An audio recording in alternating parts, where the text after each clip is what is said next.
Hello, you're watching Daybreak, live on A News, and I'm your host, Nadia Jani, here to take you through the day's top stories. So let's take a look at the headlines. Venezuela earthquake rescue teams search for survivors as the death toll mounts. US and Iran agree to halt strikes and meet this week for talks in Qatar, US official says. And Europe's heatwave is linked to 1,300 deaths, the WHO says, as Germany records high breaking temperatures.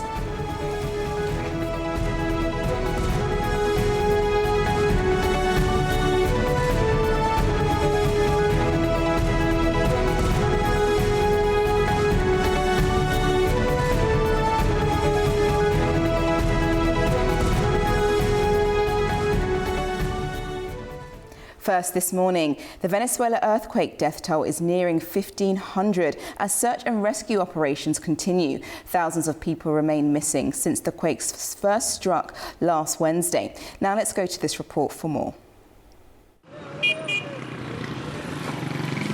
Rescue teams continue searching for survivors trapped beneath the rubble in Venezuela. Interim President Delcy Rodriguez says 33 more people were pulled out alive over the weekend. However, the fate of tens of thousands of people is still unknown. Dozens of buildings collapsed into piles of sand in the coastal state of La Guaira, the hardest hit state of a country long mired in a deep political and economic crisis. Rodriguez says that power has now been restored to the country's largest refinery after an outage caused it to shut down on Sunday. We have already restored about 75% of electricity service. Teams continue working toward full restoration of electrical services in the state, as well as water services, which is at 68%, and roadways, which are about 90% restored, all the transit and circulation, which is very important for rescue operations. Officials say nearly 1,500 people have died so far. The 7.2 and 7.5 magnitude earthquakes, which struck just 39 seconds apart on the 24th of June, destroyed nearly 800 buildings, trapping thousands of people. Families are digging through the rubble by hand in search of loved ones. Many say they can hear voices beneath the debris, but do not have the heavy machinery needed to lift the concrete. Thousands of people remain unable to return home. Many are sleeping in their cars. The golf course has been turned into a field hospital and humanitarian aid centre. The Jose Maria Vargas Sports Complex is also being used as an emergency response centre. Queremos apoyo. We want support, we want heavy machinery, we want to take our family members with us. I'm not the only one in this situation. They're almost not going to let us in here anymore. They haven't helped us clear the rubble. In Block 22, there are about 300 people, and we've managed to recover about 80, both the living and the dead. We have no choice. We don't have help. No tenemos acción, no tenemos ayuda. International support continues to increase. Rescue teams from Mexico, Spain, Qatar, the United States and the United Kingdom have joined the operation. The United Nations says 39 international search and rescue teams, around 2,000 rescuers, 111 search dogs, medical teams and specialised microdrones are now working in Venezuela. Now let's take a look at the stories shaping the day across the globe, and we stay with our first top story this morning about the earthquake in Venezuela, because we go to the BBC and it says 2 boys pulled from Venezuela earthquake rubble among 33 people rescued over the course of the weekend. Now we do know that there's been a number of stories of miraculous rescues that have emerged from Venezuela on Sunday, and the interim President Delcy Rodriguez said 33 people had been pulled from the debris alive over the weekend, and among them, which you're going to see in just a moment, was an 11-year-old boy who were separately rescued from collapsed buildings within hours of each other as well. So some of this coming out as we speak, and as you can see just coming onto the screen, you can see search and rescue teams right now going in and finding a young boy of age 11 being pulled out of the rubble. in relation to the 2 earthquakes on Wednesday. Now, the tens of thousands of people are still missing, however, and there is with hopes of finding more survivors. But the time is running out as aid agencies say that the first 48 to 72 hours after a disaster are crucial for finding people alive. So as you can see there, quite a big dramatic mission to find as many people as possible. Now, so far, at least 1,500 people have been killed in what is now being called the most brutal natural catastrophe in Venezuela's history. And now I'm just going to we're going to play another video just to show the magnitude of what this earthquake has actually done to Venezuela that you can see coming on your screens. Now, the magnitude 7.2 and 7.5 earthquakes on Wednesday struck within 39 seconds of themselves and caused almost 800 buildings to collapse, leaving many people trapped inside. And as you can see just there, just some of the devastation from an aerial point of view. Now, families are desperate and have been digging through the debris, trying to find their loved ones in all of this.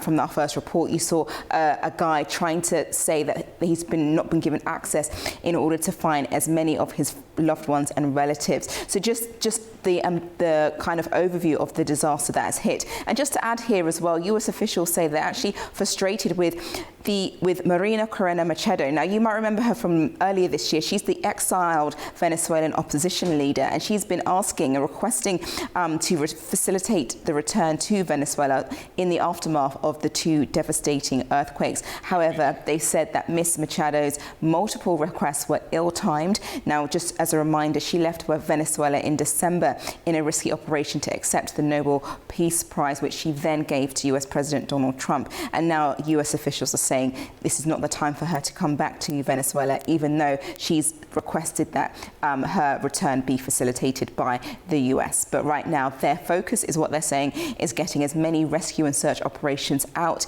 in La Guaira, which has been the worst hit, to get as many people to safety as they possibly can and search for survivors. Okay, now let's move over to our next story this morning, and that's on CNN website. And that's in relation to the US and Iran, because US and Iran to stand down for now, US official says, after exchange of fire. Now, this is what's been going on over the past few days, especially over the weekend. There was a new round of escalating strikes between Iran and the US, which continued further undermining the fragile interim peace agreement that we know is currently in place between the 2 countries.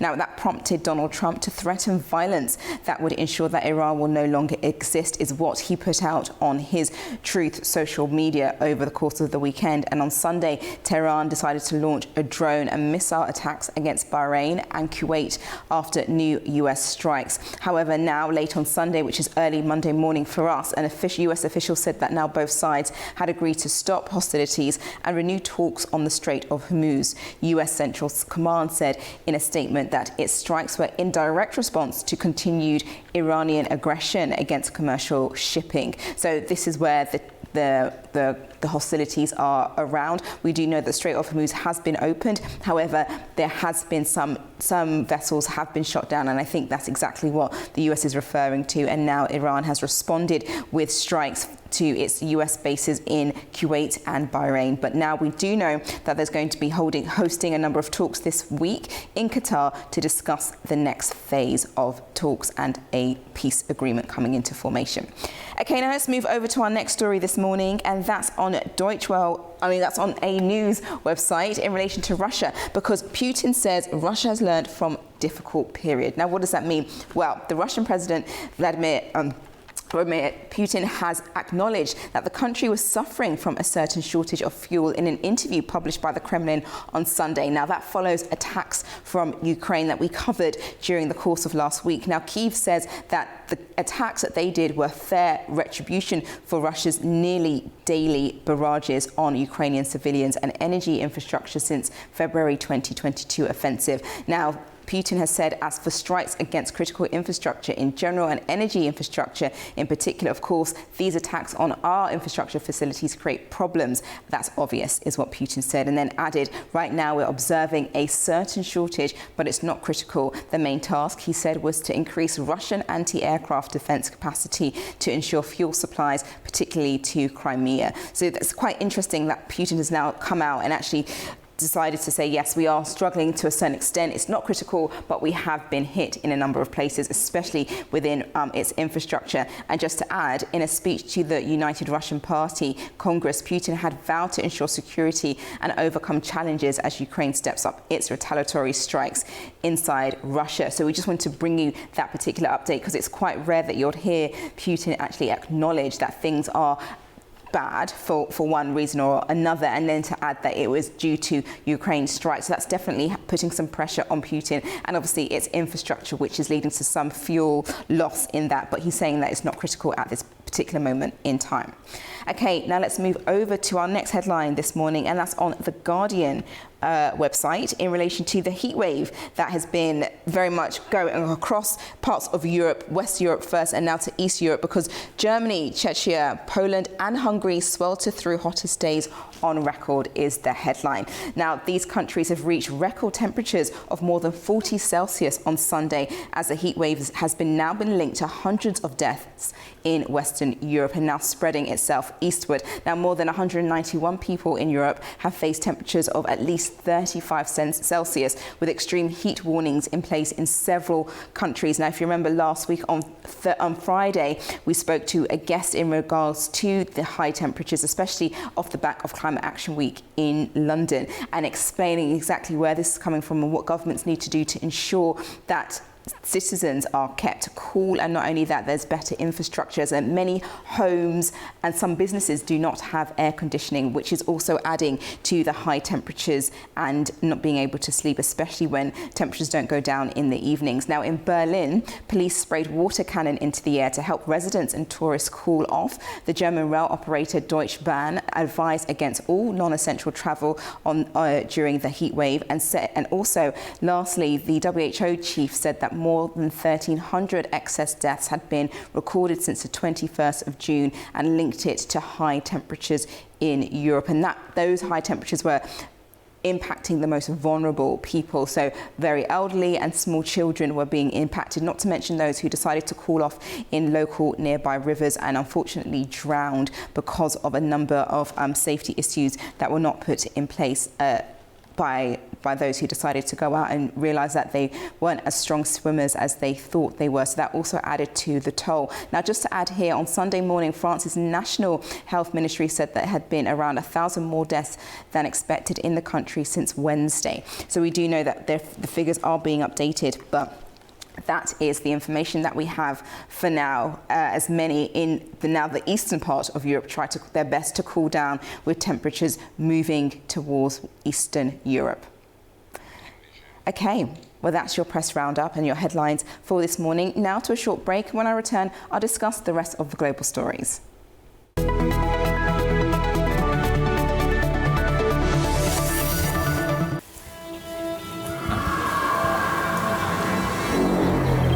More than 20,000 partisan fighters have been hidden. We found only 3,000. My grandmother had 3 brothers. In the graveyard, the body of just one of them. Their struggle was very unequal and against a state that had defeated such a force as Nazi Germany.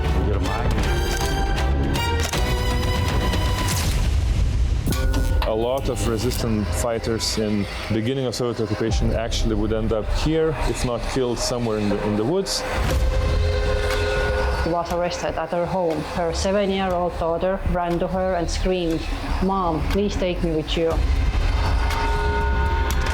This record having the names of the individuals who were placed in the list of deportations. I was born in Kengia, in a labor camp. My mother was a partisan liaison. The first years were extremely difficult, of course. Poverty, hunger. The temperature sometimes dropped to minus 50 degrees. The train stations, like the one behind me, once said goodbyes to thousands of people carried from across the Baltic states toward Siberia.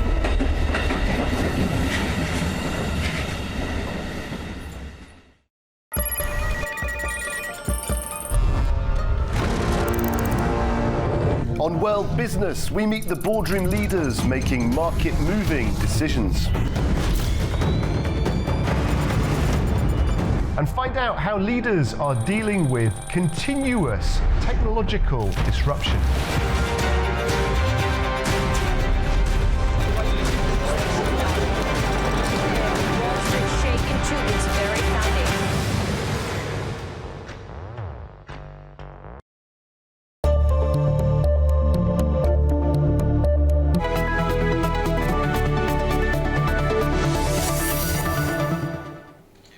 Welcome back. You're watching Daybreak. Now let's have a look at the global stories. And we head first over to what's going on in the Middle East with the US and Iran, who have reportedly agreed to pause mutual attacks for now and say they will meet in Qatar this week. It comes as tensions over the Strait of Hormuz and the security of shipping in the waterway remain in focus. Let's go to this report for the latest. There are rising hopes of saving an interim peace deal that was under pressure from days of tit-for-tat strikes. That's according to Axios, which says that the United States and Iran are set to hold talks in Doha on Tuesday. A US official quoted by the outlet says vessels could move freely while technical discussions continue.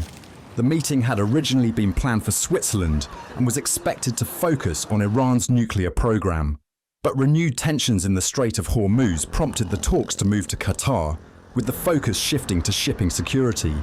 During negotiations in Switzerland a week ago, the two sides agreed to establish a hotline between the US military and Iran's Islamic Revolutionary Guard Corps to coordinate traffic in the strategic waterway.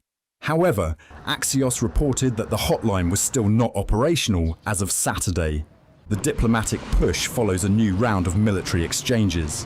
The United States carried out strikes on Iranian targets on Friday and Saturday, citing what it called continued Iranian aggression against commercial shipping in the Strait of Hormuz. Iran responded by striking US military positions in the region. Staying in the Middle East, Israel says it has destroyed a Hezbollah underground facility in southern Lebanon, saying it contained hundreds of weapons and launchers. Israel's military released a video it says shows explosions in the village of Majdal Zon in southern Lebanon. Prime Minister Benjamin Netanyahu say Israeli forces destroyed what they described as a 200-meter underground site that they say was used by Hezbollah. According to their statement, the US was informed before the operation.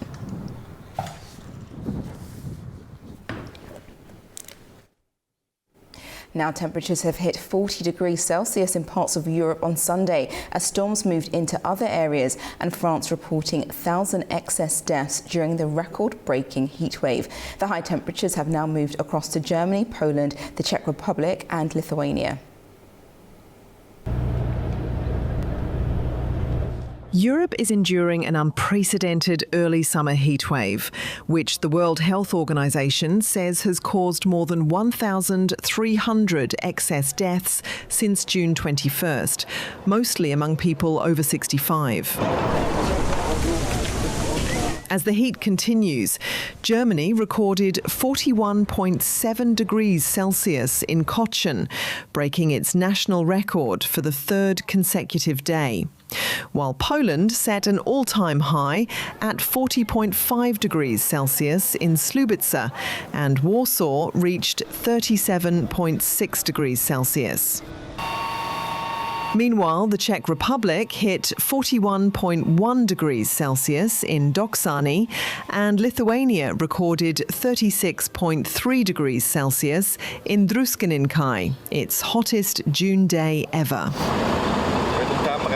Today I'm outside looking for a shade, as we have a river here, so it's quite refreshing, and just to sit in the shade, basically have a water with electrolytes and stay strong.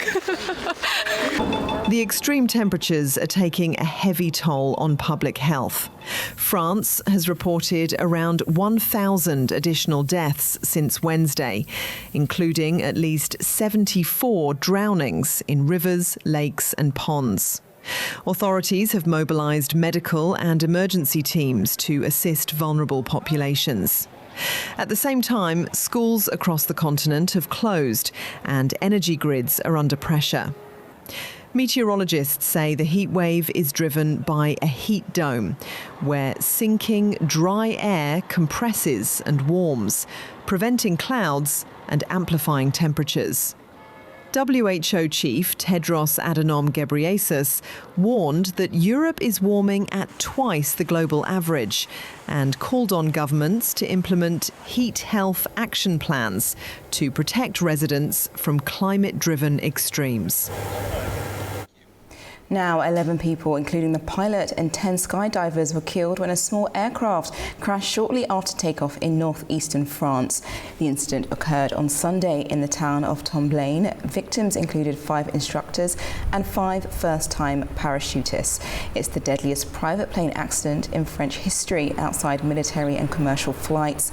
Forensic and medical teams have been deployed to assist families and examine the wreckage.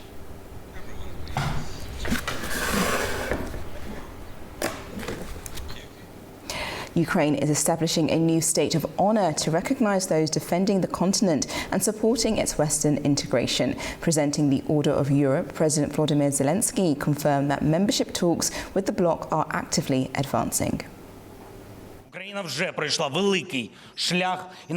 Ukraine has already come a long way toward the European Union, and much has been built on this foundation.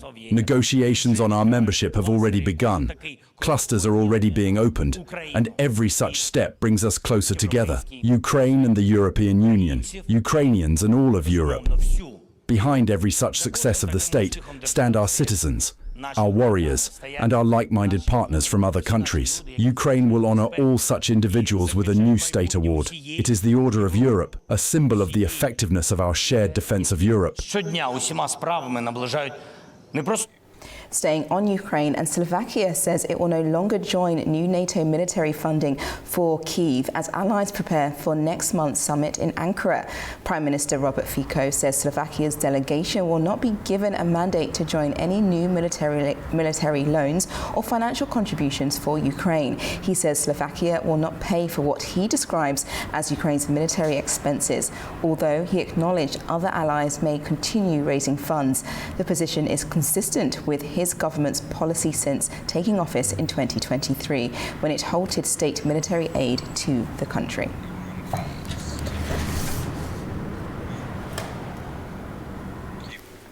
Now, at least 5 people have been killed and dozens injured in Ukraine after Russian attacks across several parts of the country on Sunday. That's according to Ukrainian officials. In one of the heaviest strikes in Zaporizhia, Regional Governor Ivan Fedorov said 2 people were killed and 16 injured. Now, in Zimvi, in the Kharkiv region, a missile strike killed 1 person and injured 8 others, including 2 children. Russian President Vladimir Putin on Sunday said that Ukraine had proposed a mutual stop to long-range strikes as a step towards peace. There are new proposals, including a proposal for a meeting with the head of the Kiev regime. These proposals are well known. There is also a request to halt hostilities, at least briefly, along the line of contact. That is not new either. But there are also new proposals, and I can name some of them. For example, to stop strikes deep into each other's territory. It is clear why this proposal is being made, because our retaliatory strikes deep into Ukrainian territory are far more powerful, more sensitive, and frankly, more destructive, leading to serious consequences for the Kiev regime.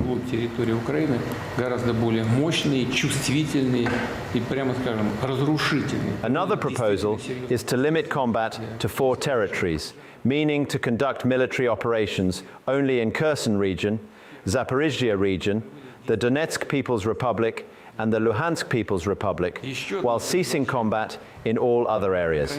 The reasoning is also clear. If we were to agree to this, it would allow the Ukrainian armed forces to withdraw troops from Mykolaiv region, Dnipropetrovsk region, Kharkiv region, and Sumy region, as well as from certain sections of the state border, and redeploy these units to the 4 regions I mentioned. Protests have continued in Serbia in Kraljevo on Sunday, despite President Alexander Vucic's resignation, with many remaining skeptical that his departure will bring real change. Vucic, who ruled Serbia for 12 years, faced months of student-led demonstrations following a 2024 railway accident in Novi Sad that killed 16 people. The accident became a symbol of alleged government mismanagement and corruption, fueling the largest protests in the country. Anti-corruption protesters gathered across Metro Manila ahead of the impeachment trial of Philippine Vice President Sara Duterte.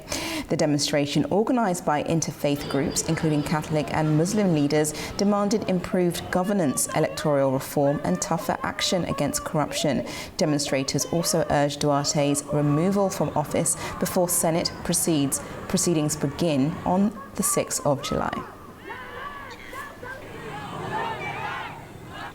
Over to East Asia, and South Korea and Japan are moving to strengthen security cooperation as North Korea pushes ahead with its nuclear and missiles programs.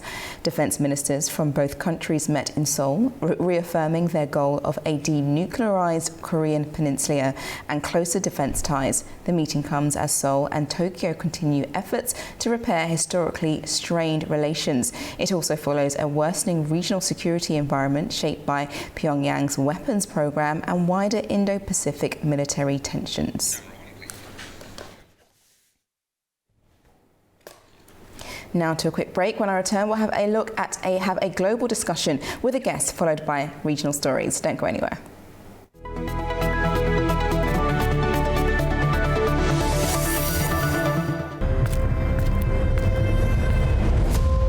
Manuel González, Bautista Juan, Francisco Fernández. Why is there a list of Spanish names at a flight school in the Soviet Union? I added a year to my real age because otherwise I wouldn't have qualified. $1,011,697 were paid for the training. So they gave them Russian names and nobody would know anything. They turned them into fighter pilots in 6 months. Flying, classes and non-stop. There were about 20 fatal accidents. That's nothing for 850 kids who knew nothing about aviation. Any enemies? There were 40 of them. I didn't see a single one. They wore headsets connected by rubber tubes. In an unknown language. It was made entirely of wood and fabric. It doesn't have any brakes either. The I-16 was like a doll. We flew at 6,000 meters without oxygen. Push the stick forward. Truly scared. Some pilots would lose consciousness and fall. In this way, the Republic held out for not 1, but 3 years. Then the school was closed. If you return to Spain, Franco will execute you. Stalin approached him and asked, are you Georgian? No, I'm Spanish.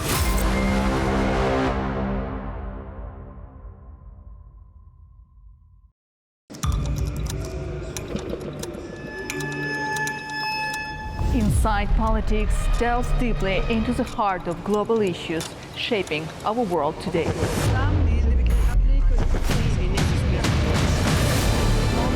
Join me for your go-to source of political analysis from across the region and beyond.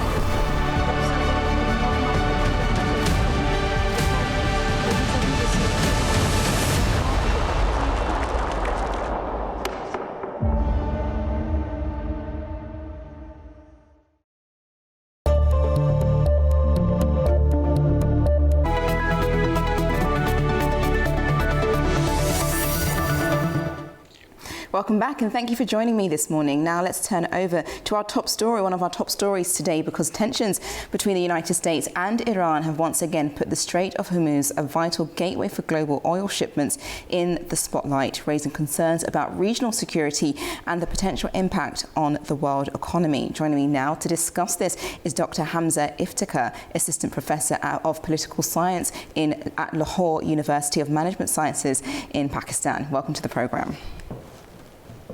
Thank you for having me. My first question is, the recent US-Iran strikes have put a strain, it seems, on peace talks, and Trump threatening to destroy Iran as well is also continuing. Is this something we're going to see a lot of, strikes, threats, before anything is either signed or agreed? We know that there is a 60-day ceasefire supposed to be in place right now, but both sides have now violated that. What happens now? We do know they're going to have talks in Qatar, but is this something we're going to see like a tit-for-tat rebuttal or strike if someone doesn't do something that the other country wants? Where do we go from here? That's a great question, and everybody's asking the same question. It seems like both countries are using kind of this coercive diplomacy technique, right? Where they're both telling the world that we're still negotiating, but they also want to make sure that the rest of the world and both sides, most importantly, know that they both have the capacity to use military and use this kind of pressure to improve their bargaining position. As you mentioned, they both have signed a memorandum of understanding. They have a deadline for like the final agreement, but that's a long period of time, right? So before you get to that, both sides needs to make sure that none of them kind of come off to each other as being weak or compromising. So we would most likely see, as you said, this kind of episodes of escalation, but the positive thing, of course, is that they both have agreed, like you mentioned, to meet in Qatar on Tuesday, and that's a sign that diplomacy has not disappeared altogether. It's just being conducted, so to speak, with some sort of coercion on the side, which goes without saying, makes the whole task of coming together on an agreement that is much more solidified and concrete, much more fragile. Definitely it being fragile, especially now because we don't know how this will impact peace talks between the two countries. And also in relation to the mediators in this, we know Pakistan and Qatar have been key in this, and we know the talks, as you mentioned, is going to be tomorrow in Qatar. Where does it place Pakistan, the mediator, in all of this to try and make sure that peace talks do, get underway, that diplomacy is a first way to go instead of the coercive strikes, military action, etc.? Yeah, absolutely. I mean, Pakistan's position is clear. They want restraint, they want ceasefire compliance, they want sustained diplomacy rather than renewing of escalation. And as soon as something goes wrong or is about to go wrong, obviously the mediators like Pakistan and Qatar now as well, they get on it pretty fast to kind of make sure that the escalation remains very, very limited. And they've been successful in so far that this is the first time we've actually seen such a quick turnaround to a diplomatic table that is official and overt in front of everybody instead of on the back doors. So that's what the mediators are trying to do. As to your question on how this affects the peace talk, it does give hardliners on both sides in Iran and in the U.S. Much more kind of something to create the rhetoric that, okay, this is a bad deal or this shouldn't happen, right? So anything that goes wrong in this kind of deal, including these strikes, it just gives them the ammunition that they need to kind of reiterate that, okay, this deal was the bad deal to begin with. So that's how it actually affects the peace talks. It ruins kind of the momentum, the positive momentum, but that's where the mediators step in. They want to make sure that the momentum keeps on heading towards the table instead of the battlefield. And just on the momentum, as you described, something that's also adding to this is Israel and being in South Lebanon, because they're also striking Hezbollah there. We know that we've reported that overnight that they've done a number of attacks on Sunday in southern Lebanon. How does that contribute to peace talks between the US and Iran, as Pakistan and Iran have both said that when it comes to a ceasefire and an agreement, it's also going to include, Hezbollah and South Lebanon and Israeli troops leaving that area? Absolutely, and it is becoming a sticking point, especially for the final agreement that they have to sign in a month or more time. In the initial memorandum of understanding, obviously, they have also included this, but since it is a memorandum of understanding and not necessarily the final deal, I feel like Lebanon would definitely be part of the agreement. Everybody, it seems like all kind of roads lead back to Israel's actions in Lebanon, and they're pretty much ongoing. It hasn't stopped. People are still getting killed. Destruction is happening on a daily basis. So it seems like it is a major kind of concern that they have to come to, but it looks like in the initial phases, the first course of action is to reopen the Strait of Hormuz. Even though there have been 48 or so ships that have gone through since the memorandum was signed, it's still a lot less than what it was pre-war times. So that's the first course of action. All the kind of things that come later have to include Lebanon. The question of Lebanon definitely is going to be there, and it won't be ignored. That's why it's really important to keep Hezbollah engaged and also the Lebanese people engaged. Yes, and just on the Strait of Hormuz, we've now seen that oil prices, especially a number of crude oil, has come down quite considerably since the strait has been opened and more vessels, as you mentioned, going through, but not as much as pre-war times. Could Iran could also use that as weaponizing? They've got the Strait of Hormuz, whether or not they can open or close it. Is this now a sigh of relief that is open, or are there still tensions over the fact that Iran might decide, no, things are not going our way, we can actually close it again, and then oil prices could therefore spike back up again, and it will be like a domino effect of, you know, the whole arrangement between Iran and the US in all of this? Yeah, absolutely. I mean, Iran is using it as a strategic leverage, and they have been successful in making sure the world knows that they have the leverage over this territory of water. And they don't even need a full closure to create this pressure. Even a partial disruption, inspections, any restrictions on a specific route, or any sort of uncertainty, which we have seen in the past few days, and that has also kind of affected the oil prices to go back up a little bit. Not too much. I think it's just about 80 cents or so. But that's the point that Iran is making, that, hey, everybody, you know, just know that we are still in control of this, and we can stop this global choke point at any time. At the same time, it also is a double-edged sword for Iran, because it is a little bit risky. They don't want to alienate all the Gulf states or the region, and including big energy consumers like China and other energy importing countries, which is pretty much the rest of the world, because everybody needs stable shipping. So Iran wants to make sure that they can let everybody know that they hold the leverage, but at the same time not alienate everybody while doing so. Indeed. And just on all of this, what seems to be missing from both sides reaching an agreement and not further escalating the matters? What does success look like, I guess, for both sides in order to get agreement that both can agree to, and that things can now go back to, you know, pre-war times between the US, Iran, the region, and the wider conflict? Well, the thing, it's not as much as of a content that is missing. It's more about sequencing of what to come first and what to come second, and so on and so forth. Iran, for instance, wants sanctions release, access to its funds, non-aggression kind of guarantees by the US and everybody else, and also recognition of its role in the Strait of Hormuz. The US, on the other hand, wants to first talk about the enrichment. First talked about the Strait of Hormuz, also wants to talk about the regional alliances and the armed group support and so on and so forth.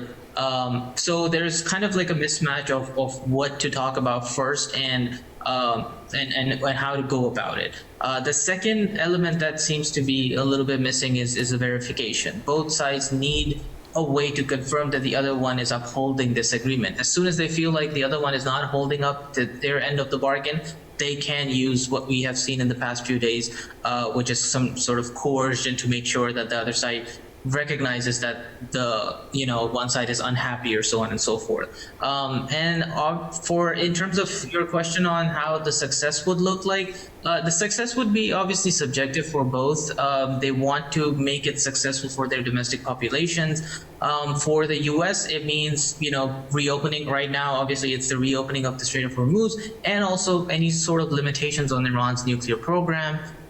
For Iran, the success would be to maintaining the control over this body of water, but also relieving the sanctions and accessing the frozen funds. The first and foremost, these are the few things that would definitely count as successes for both, and they can definitely show the domestic population that they have have considerable success out of this. Yeah, and have achieved that. However, there seems, as you were talking, there seems to be a lot of mistrust between the two parties. As you mentioned, like if any one of them were to violate an agreement, there would be very quick consequences towards that. In that case, then, the 60-day agreed ceasefire and the memorandum of understanding, could that be extended? Because it looks very doubtful right now that they'll be able to make an agreement in the next 2 months over a number of issues that both sides have. And as you mentioned, there is a lot of mistrust. Iran doesn't really trust the US doesn't really trust Iran, especially when it comes to their nuclear program as well. Where does that all sit in the realm of negotiations and diplomacy?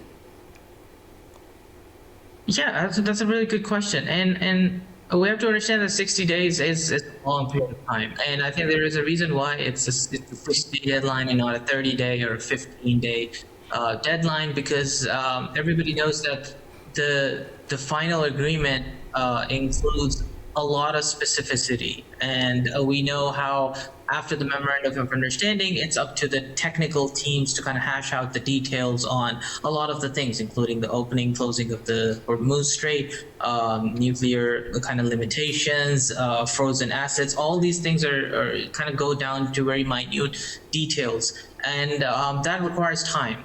I feel like 2 months is a decent enough time. I don't think that it would be necessary to extend this kind of deadline. I feel like 2 months, in 2 months, we would have a pretty clear idea whether or not this will work or not work.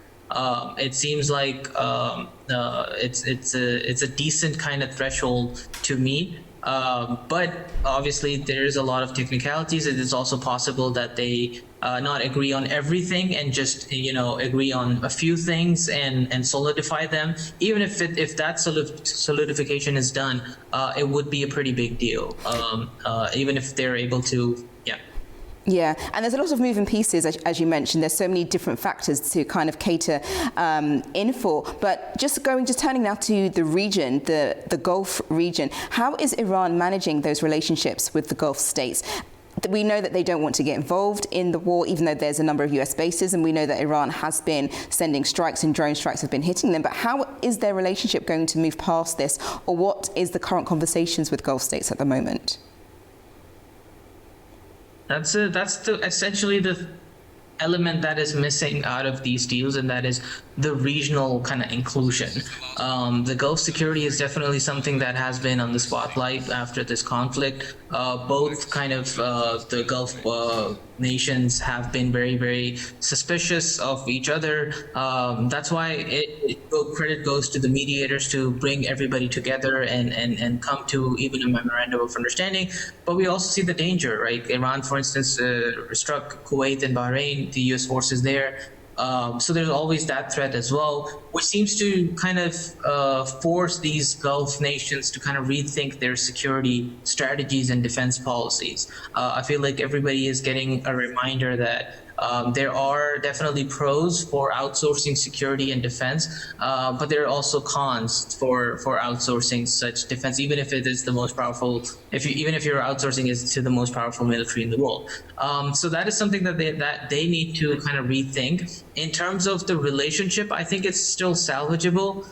Because Iran's kind of been, their language has been that we're not attacking the Gulf nations in particular, but we're attacking the US resources that are stationed there, right? So they kind of still have an out which they can justify. I mean, you can see, Qatar's hosting the next round of talks, and Qatar was directly also affected by the strikes. So it wouldn't have been possible for the mending of the relationship if that kind of language or potential for diplomacy wasn't there. But it will definitely require the Gulf states to rethink their defense policies and geopolitics in general. Yeah, there's going to be a lot of change post-war for definitely alongside this region and beyond.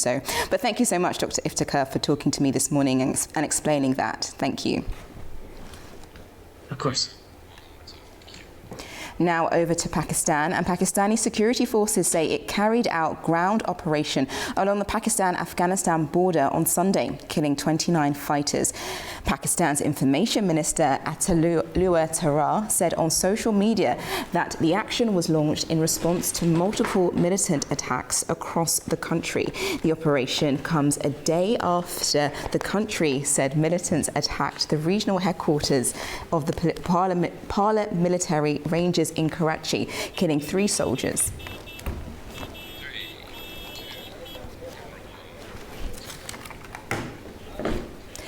Diplomatic efforts to ease tensions in the Middle East continue, but security concerns remain across the region. Iranian and Iraqi officials have discussed the situation in the Strait of Hormuz and the latest developments, while calling for the dialogue to prevent further escalation. Here's more.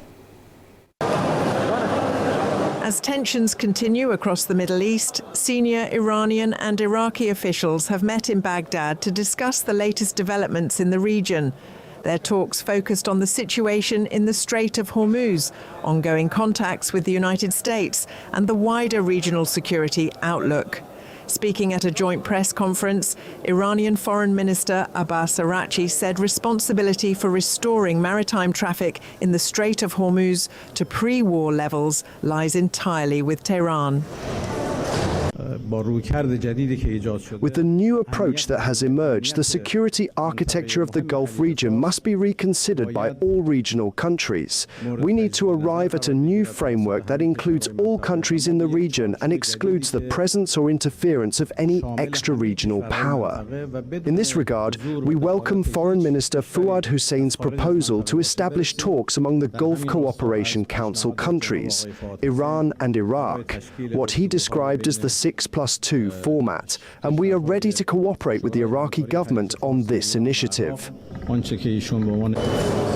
Iraq also stressed the need to reduce tensions and preserve the understandings reached between Tehran and Washington. Foreign Minister Fuad Hussein said reopening the Strait of Hormuz and restoring maritime traffic remain key priorities. He also made clear that Baghdad does not support any expansion of the conflict across the Gulf. As for our relations with the Gulf countries, we do not support expanding the scale of the war, and we also did not support the attacks on Iran. The meeting comes as the ceasefire between the United States and Iran remains under increasing pressure.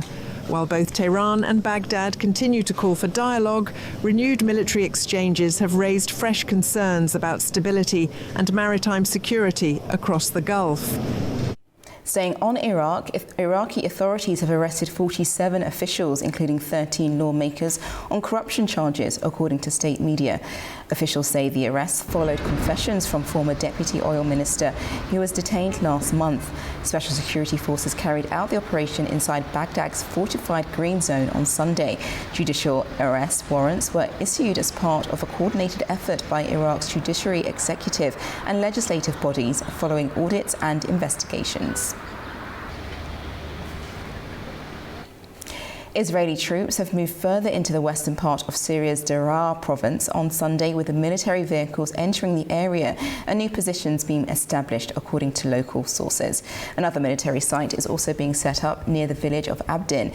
The latest development comes as Israel continues regular air raids and ground operations, particularly in the southern provinces since the removal of the Bashar al-Assad from power in the late 2024.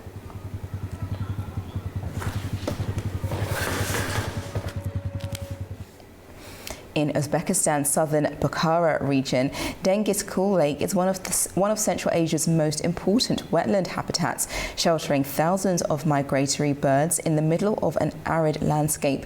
But failing water levels and rising salinity are now putting pressure on this Ramsar-protected ecosystem. Let's go to this report.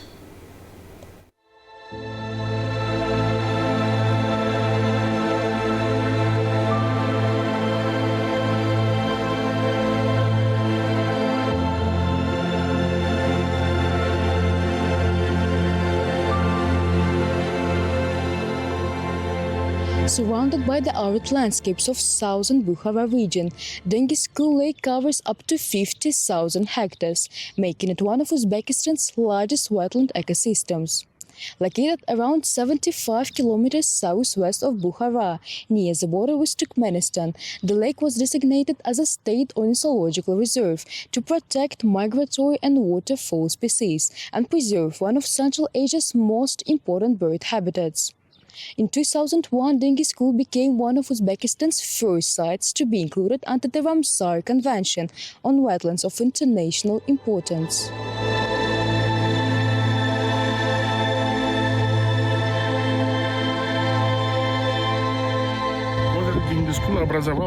Lake Dengiskul was formed from the discharge of collected drainage waters. The lake is of international importance because it provides protection and habitat for migratory and wetland birds.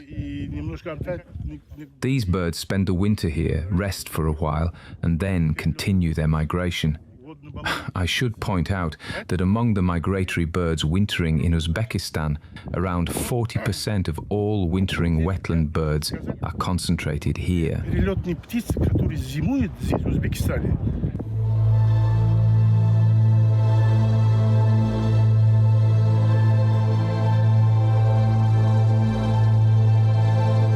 What makes Dengi School remarkable is its ability to sustain life in one of the region's harshest environments. The lake lies in the heart of the Kizilkum Desert, surrounded by salt-tolerant vegetation such as Saksaul, Wormwood and Tamarisk. While it was historically connected to the Zarafshan River basin, today the lake is primarily sustained by collected drainage and filtration waters from irrigated agricultural lands. Its water is highly mineralized, with salinity levels reaching nearly 27 grams per liter.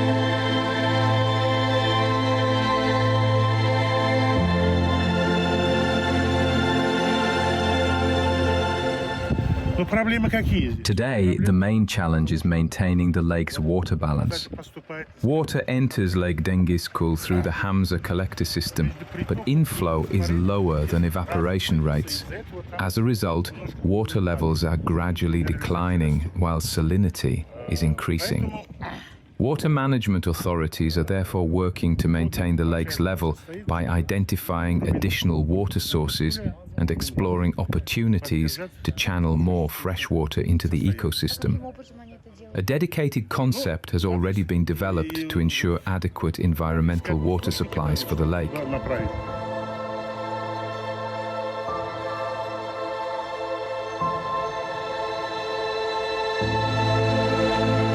Unlike most lakes, Dengiskul has no permanent shoreline. Its size and water levels constantly fluctuate, depending on seasonal inflows and drainage water from surrounding agricultural areas. For migratory birds traveling thousands of kilometers between continents, it is a vital refuge. And for Uzbekistan, it remains one of the country's most valuable natural treasures. It is Sivil Rajab reporting from Bukhara, Uzbekistan A News. It's now time for a quick break, but when I return, I'll have a full update on the latest headlines, plus a look at what's making the front pages this morning. Stay with me.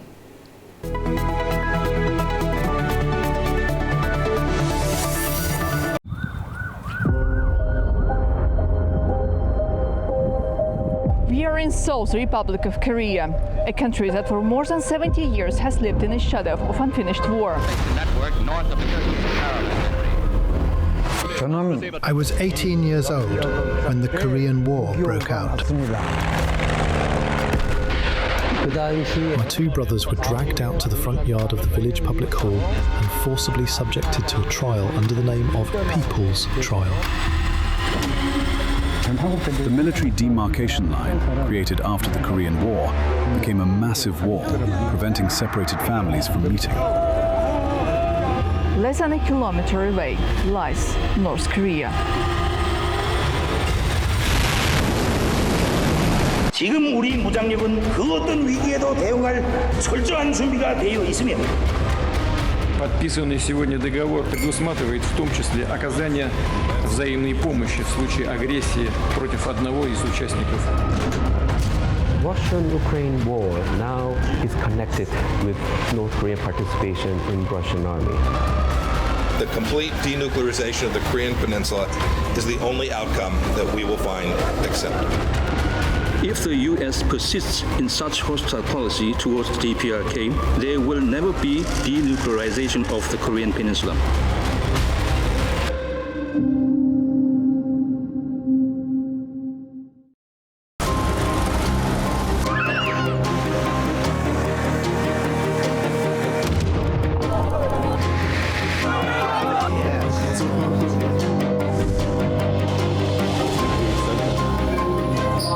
Hello and welcome to Primetime. What a show we've got lined up for you today.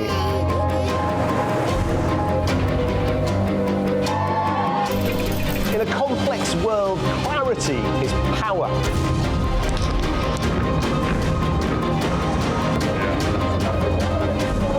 Two hours live, diplomacy dissected in a spin-free environment.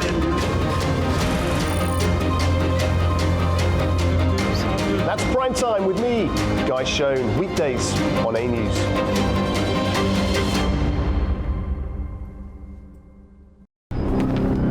Welcome to A News, unfiltered news and analysis from the region and beyond. From Washington to Beijing, Tehran to Kabul, to Tbilisi to Tashkent. Hello, I'm Jay. That's challenging. Today is the third. We're with you 24/7, taking you live to the front lines of the day's biggest stories. Welcome to Gabala. Hi, Candy. One important note to this. I'm here. Azerbaijan and Armenia. Hello, we are recording the shade of November.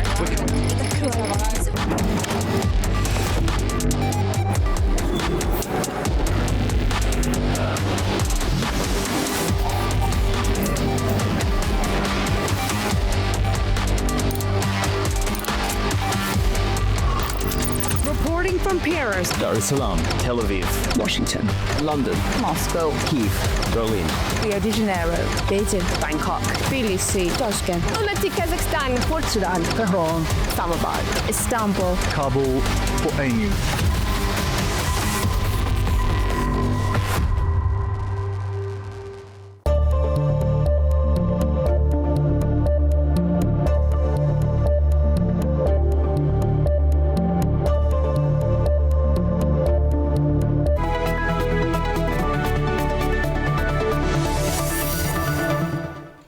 Hello, you're watching Daybreak live on A News, and if you're just joining me, I'm your host, Nadia Jani, here to take you through the day's top stories. So let's go to the headlines. Venezuela earthquake rescue teams search for survivors as the death toll mounts. US and Iran agree to halt strikes and meet this week for talks in Qatar. And Europe's heatwave is linked to 1,300 deaths, the WHO says, as Germany records high breaking temperatures.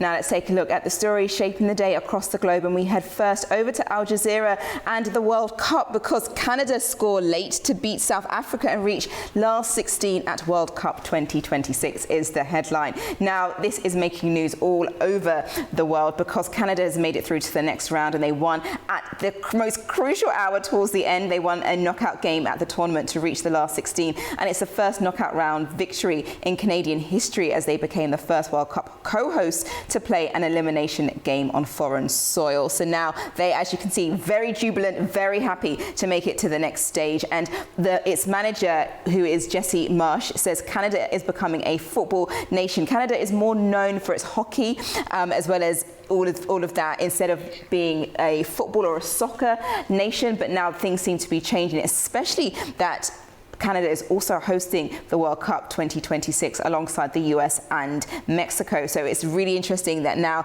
they've made it into the final 16, and hopefully we'll be able to see more of these wins, because we know that the next match that the Canadians will be coming up against will either be Morocco or the Netherlands, not tomorrow but later on this week. But we'll provide you with more information later on in the programme as to how well the teams have done over the last 24 hours, so make sure you stay tuned.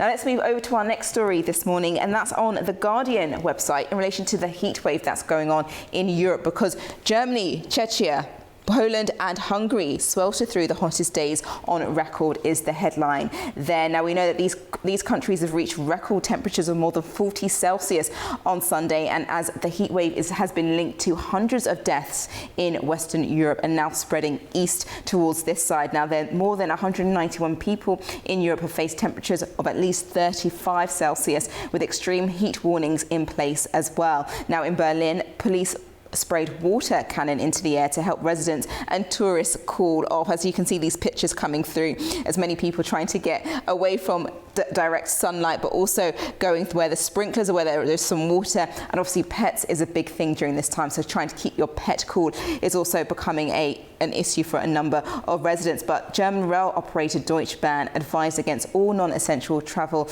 as well during the high heat conditions, and WHO chief said that more than 1,300 excess deaths had been recorded since the 21st of June, and that was linked to high temperatures in Europe. And just adding to that, in France on Sunday, its National Health Ministry said there had been 1,000 more deaths than expected in the country since Wednesday, and that's also when the heat wave really started to kick into gear, with at least 40 Celsius and above being recorded in a number of different places. So now that's moving slightly eastward, as we can see, towards Germany, Czechia and Poland. We'll see exactly how temperatures stay there and hopefully continue to move across, and hopefully the west part of Europe can now get some form of relief. There has been some data showing that there will be thunderstorms and rain coming through, and so hopefully temperatures will decide to cool down a bit, but we'll definitely keep you posted in regards to that.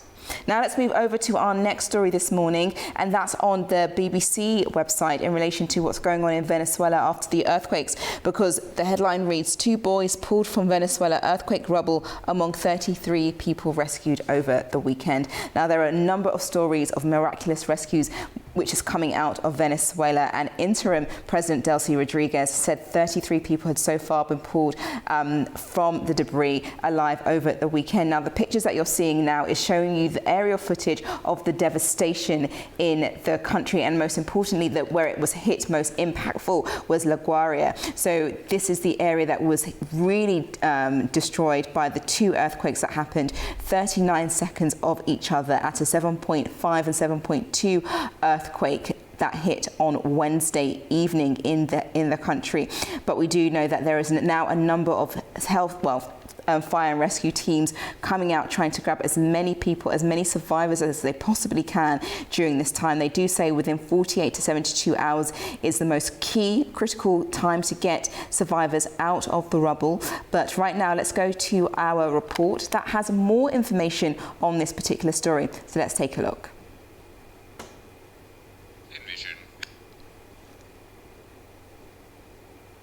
Let's take a look at this story.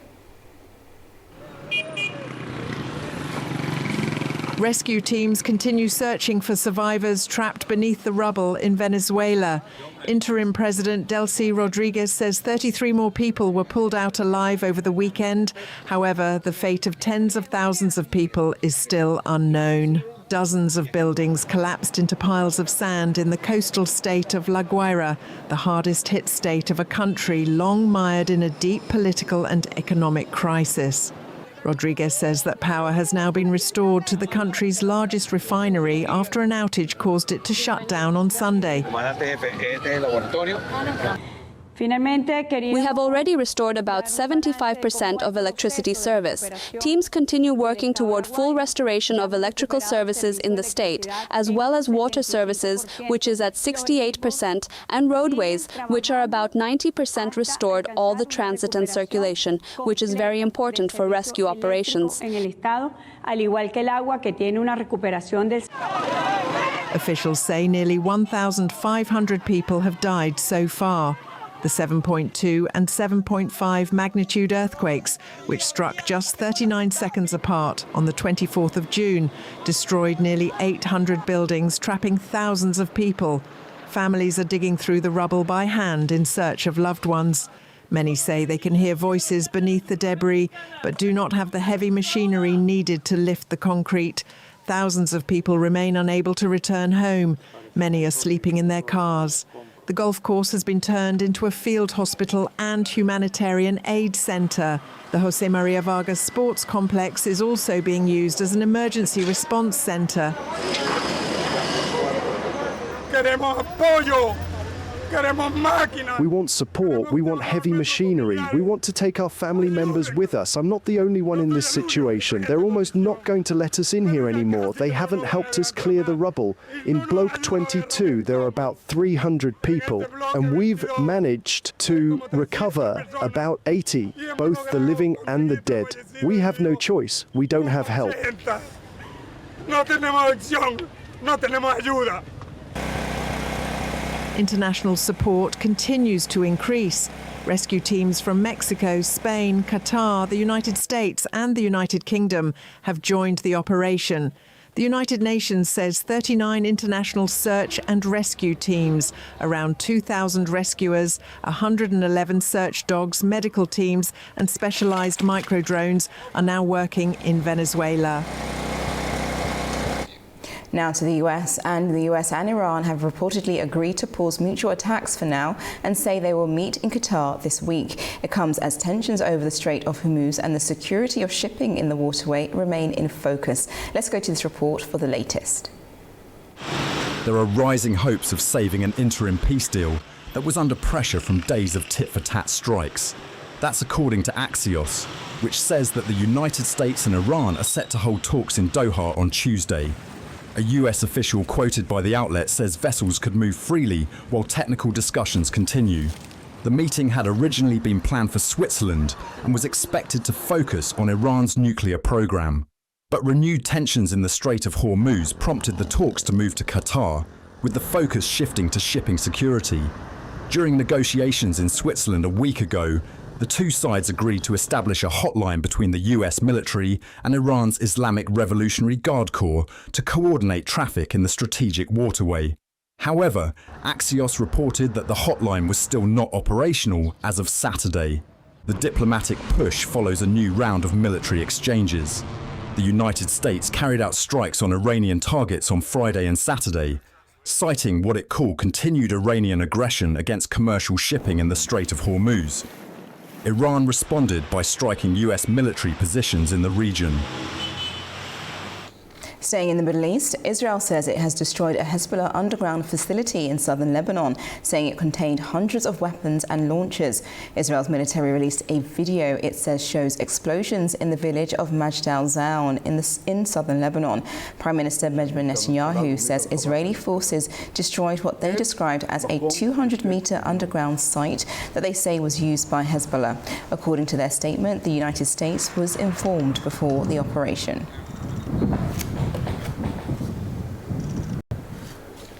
Now to Eastern Europe, and temperatures hit 40 degrees Celsius in that area as of Sunday as storms moved into other areas, with France reporting 1,000 excess deaths during a record-breaking heat wave. The high temperatures have now moved across to Germany, Poland, the Czech Republic and Lithuania. Here's more. Europe is enduring an unprecedented early summer heatwave, which the World Health Organization says has caused more than 1,300 excess deaths since June 21st, mostly among people over 65. As the heat continues, Germany recorded 41.7 degrees Celsius in Cochin, breaking its national record for the third consecutive day, while Poland set an all-time high at 40.5 degrees Celsius in Slubice, and Warsaw reached 37.6 degrees Celsius. Meanwhile, the Czech Republic hit 41.1 degrees Celsius in Doksany, and Lithuania recorded 36.3 degrees Celsius in Druskininkai, its hottest June day ever. Today I'm outside looking for a shade as we have a river here, so it's quite refreshing, and just to sit in the shade, basically have a water with electrolytes and stay strong. The extreme temperatures are taking a heavy toll on public health. France has reported around 1,000 additional deaths since Wednesday, including at least 74 drownings in rivers, lakes and ponds. Authorities have mobilised medical and emergency teams to assist vulnerable populations. At the same time, schools across the continent have closed and energy grids are under pressure. Meteorologists say the heat wave is driven by a heat dome, where sinking dry air compresses and warms, preventing clouds and amplifying temperatures. WHO Chief Tedros Adhanom Ghebreyesus warned that Europe is warming at twice the global average and called on governments to implement heat health action plans to protect residents from climate-driven extremes. 11 people, including the pilot and 10 skydivers, have been killed when a small aircraft crashed shortly after takeoff in northeastern France. The incident occurred on Saturday in the town of Tomblaine. Victims included 5 instructors and 5 first-time parachutists. It's the deadliest private plane accident in French history outside military and commercial flights. Forensic and medical teams have been deployed to assist families and examine the wreckage.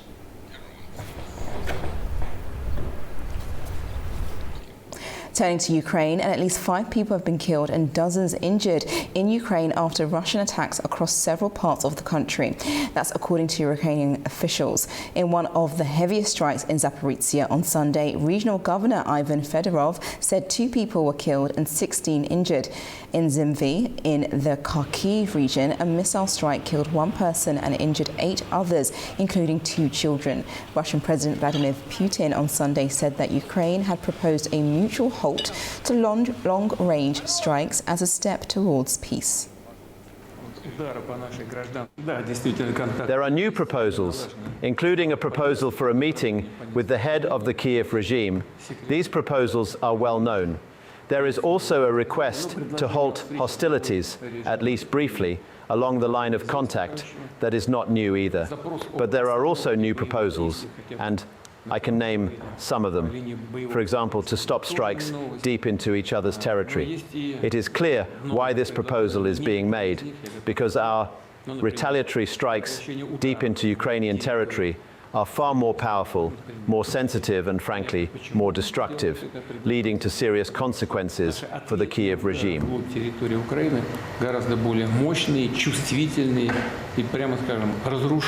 Another proposal is to limit combat to 4 territories, meaning to conduct military operations only in Kherson region, Zaporizhzhia region, the Donetsk People's Republic and the Luhansk People's Republic, while ceasing combat in all other areas.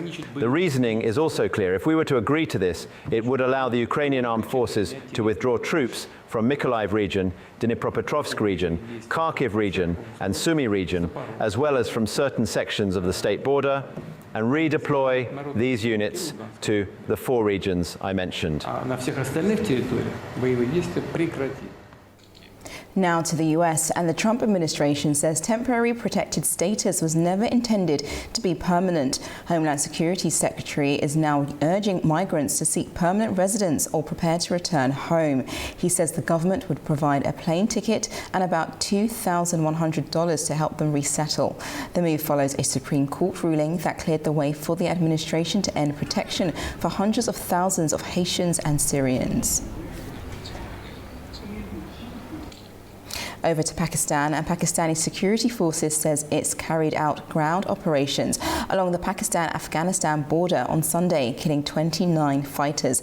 Pakistan's information minister Atullah Tarar said on social media that the action was launched in response to multiple militant attacks across the country.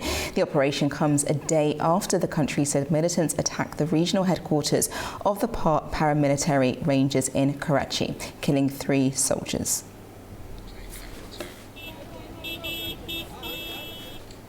Iraqi authorities have arrested 47 officials, including 13 lawmakers, on corruption charges, according to state media on Sunday. Officials say the arrests followed confessions from former deputy oil minister who was detained last month. Special security forces carried out the operation inside Baghdad's fortified green zone. Judicial arrest warrants were issued as part of a coordinated effort by Iraq's judiciary, executive and legislative bodies, following audits and investigations.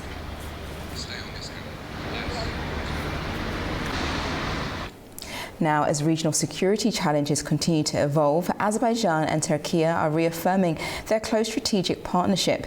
In a recent phone call, Foreign Ministers Ceyhan Bayramov and Hakan Fidan discussed regional security, post-conflict developments and ongoing efforts to promote peace and stability. I'm now joined to unpack this and what that means for the region by guest Dean Shamel Elmas, geopolitical analyst, Globes. Welcome to the programme. Thank you. My first question in relation to that particular introduction was Azerbaijan and Turkey continue to strengthen their partnerships on regional security. What does that mean for the balance of power in the South Caucasus, and how could it affect neighbouring countries? I think that this is the most significant relations in all of the region, because the economical potential is huge. If we can take the example of Zangezur corridor, for example, or if it's different project that we hope that will come after the peace agreement between Armenia and Azerbaijan. And also we can see the developments between Armenia and Turkey. So therefore, for my own opinion, this is the most important relations in the region. Yes, definitely. And both countries say they want to promote long-term stability and peace. What are the biggest challenges to achieving that, and how optimistic should we be about progress?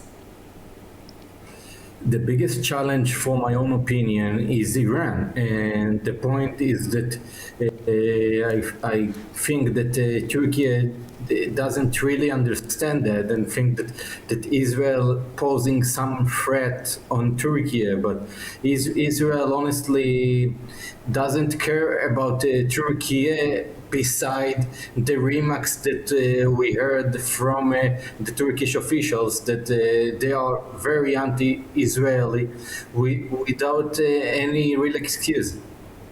I see. So that's the main challenge that it proposes. How do we get around that? What could be done in order to come over that particular challenge? Azerbaijan has a very good bilateral relations with Israel and with Turkey as well. So I hope, from my very own perspective, that the great relations between President Aliyev and President Erdogan, and between President Aliyev and Prime Minister Netanyahu, will make some trilateral summit, maybe in Baku, for example, maybe in Shusha, I don't know, and then they will sit together and fix all the disagreement between them. I see. Well, I wonder if we can turn to a different subject, but still within the remit of the South Caucasus, because the Israeli cabinet's decision to send the Knesset the question of recognizing the events of 1915 during the First World War as the genocide of Armenians. This is an incredibly contentious and politically sensitive subject with serious implications for Turkey and Armenia. But I wanted to know, why has Israel decided to do it and do that right now? And I think that the biggest question is why right now. Israel didn't recognize this as the Armenian genocide because of the sensitivities between Israel and Turkey. As we know very well, for decades, the Republic of Turkey was the best Muslim friend of Israel. For sometimes the only Muslim friend. But right now we have great relations with Azerbaijan, with Egypt, with UAE, so on and so forth. So the sensitivities became a non-issue on this topic. I see. So what are the wider issues does this recognition by the Knesset bring to the South Caucasus, especially when Armenia and Azerbaijan are in the middle of a peace agenda which is opening up normalization between Turkey and Yerevan? Could this complicate or exasperate Turkey-Armenia normalization, do you think? I don't think that it will become some kind of an obstacle on this topic. The point is that as the one and only Jewish country in the world, I think that we've got to be very, very, very sensitive on this kind of topics, but I've got to emphasize that this is not a formal recognition yet. The main question is if the Knesset, the Israeli parliament, will approve this governmental decision, and it didn't happen yet. Yes, and however, because it's now been proposed as, it going to the Knesset, if it was to happen, I guess I'm looking at the other side of things to find out how this might be received, and especially how might Armenia react to that as well. I don't believe that Armenia would like to become a great friend of Israel because we both know how the great relations between Israel and Azerbaijan helped Azerbaijan in Karabakh second war, or in all of the Karabakh conflicts. And on the other side, Azerbaijani oil is one of the main basis of the relations between the countries. So I don't think that this is an interest of Armenia to improve the relations with Israel. Which is quite interesting then that Israel would even consider wanting to recognize it potentially, whether or not it does take place. In relation to that, if it's also not trying to gain a friend with Armenia because of its close relationship with Azerbaijan, how does that all basically come together then? I think that the current Israeli government would like to diversify their international interests, and this is what it's all about. Israel doesn't see a problem to be a great friend of Azerbaijan and to recognize the Armenian genocide. And in the end of the day, we've got to remember that Israel will go to the ballots on next October probably. So maybe we will see further steps on this topic just afterwards. And also maybe the main question is if Netanyahu will win again. If not, maybe a different government will think that they will be able to improve their bilateral relations with Turkey and will not use this tool against Turkey. I see. Well, thank you so much, Mr. Elmas, for coming onto the program and for explaining that and hearing your insight. It's been very helpful. Thank you. Thank you. And just to add, Azerbaijan doesn't recognize the events of 1915 as an Armenian genocide, but doesn't deny the fact of Armenians being killed in the Ottoman Empire that specific year. Now, we're going to take a quick break. When I return, we'll have more news after this. Don't go anywhere.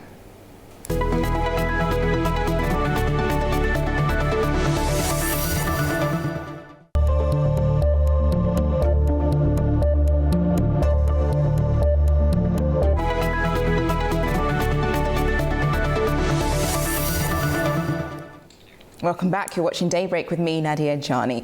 Now let's go to the world of tech, and a South Korean app is helping its customers order virtual meals. Stay with me on this because you're going to hear about that a bit later. And also, Meta is launching a new AI glasses, and Grand Theft Auto is on its way to pre-order. Here's more with A News' Nathan Kamanga with more on Switch.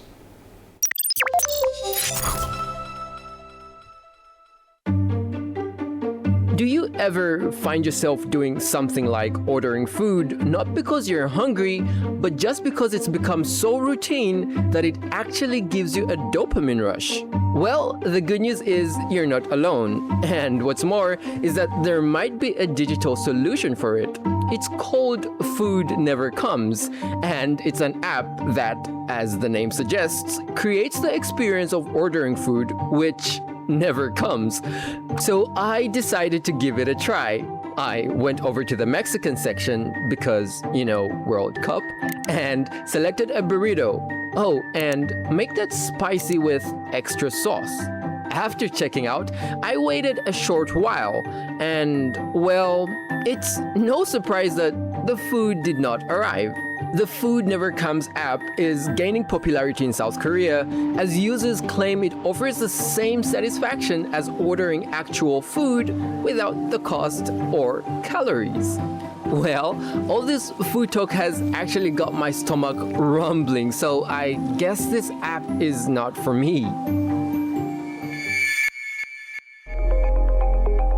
Now, for all you tech and fashion enthusiasts, Meta has announced it will be launching a new line of smart glasses. Starting at $299, the new lineup includes 3 distinct styles: Meta Adventure, Meta Fury, and one that has been designed with Kylie Jenner. Unlike previous Meta glasses that featured a Ray-Ban logo, these don't appear to have any branding on them, besides the Meta logo, which doubles as an AI assistant button. The glasses don't have a screen, but they do come with a camera and speakers. So yeah, who said you can't be techie and fancy at the same time? And now, for all you gamers, let's talk big news. Grand Theft Auto.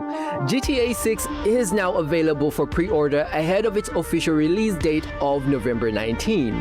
The game will be released on PlayStation 5 and Xbox Series X and S. But sadly for the computer gamers, there's still no news of when a PC version will be released. So there's 2 versions that you can currently pre-order, either a standard version that will cost you $80, or you could get the Ultimate Edition that features extra cars and weapons, which is priced at $100. So the wait is almost over, but let's not forget that the action-adventure game was delayed twice, from autumn 2025 and last month. Let's just hope that this time GTA won't go MIA. Well, that's all for now. Be sure to catch up with us for more tech news and insights on the next show. Well, as you can see from behind me, we are now going towards the FIFA World Cup, and news of the knockout stage is delivering high-stakes drama, with every match bringing teams one step closer to lifting football's biggest prize. And Canada has made it through, beating South Africa 1-0 overnight. Now, let's take a look at some of the results that we have. As I mentioned, South Africa lost to Canada, as you can see there. And we now know that there are going to be a number of games that are taking place tomorrow, which we'll definitely refer to on the program, and some of those I can mention. So Brazil versus Japan will be taking place on Monday, Germany versus Paraguay, and Netherlands versus Morocco as well. So we'll definitely keep you informed as those results come in early tomorrow morning. Well, that's the news for the morning. Thank you for joining me, and make sure you stay tuned for further updates throughout the course of the day on A News. I'll be back on your screens tomorrow morning to bring you the latest headlines along with some key guests to kind of delve into the deeper issues surrounding the region and global politics. Make sure you stay tuned. Take care.